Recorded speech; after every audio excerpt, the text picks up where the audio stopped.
रात के अंधेरे में नदियों का चीरा जाता है सीना। नदी में उतरते हैं सैकड़ों डंपर और दर्जनों जेसीबी मशीनें। विकासनगर तहसील क्षेत्र अंतर्गत अवैध खनन के मामले में खनन अधिकारी से लेकर प्रशासन भी चुप्पी साधे बैठा है। हालांकि यह सब उनकी जानकारी में ही चल रहा है। खनन माफिया सेटिंग गेटिंग करके ही अवैध खनन कर रहे हैं। इसके लिए उनकी नीचे से ऊपर तक सेटिंग है। अवैध रूप से खनन कर करोड़ों का धंधा करने वाले खनन माफिया के निशाने पर सारना नदी व आसन नदी है। सहसपुर रामपुर सेलागुई की सारना नदी और आसन नदी में रात्रि 11 बजे के बाद उतारी जाती हैं दर्जनों जेसीबी मशीनें और जमकर पूरी रात नदियों का सीना चीरकर किया जा रहा है अवैध खनन। नदियों को बड़े बड़े गड्ढों में तब्दील कर दिया गया है। नदियों में चल रही जेसीबी मशीनों और सड़कों पर दौड़ते ट्रकों को देखकर लोगों के जहन में ऐसे सवाल कौंधने लगे हैं जिसका जवाब तलाशना प्रशासन के लिए टेढ़ी खीर होगा।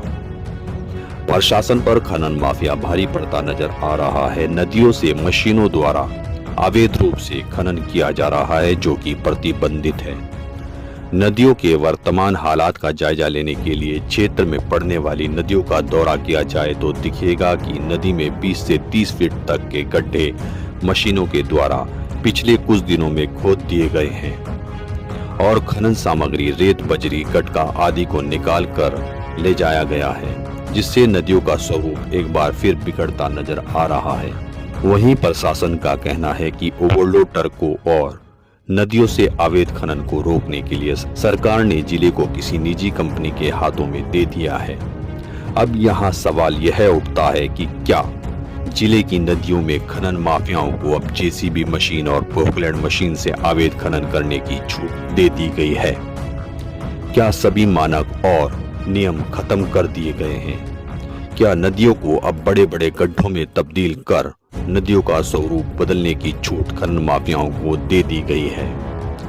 क्या जिले में अब माननीय उच्च न्यायालय और एनजीटी व सरकार द्वारा खनन करने के लिए निर्धारित किए गए मानक अब मायने नहीं रखते हैं? क्या प्रशासन और संबंधित विभाग मूक दर्शक बनकर कोई कार्यवाही नहीं कर सकता?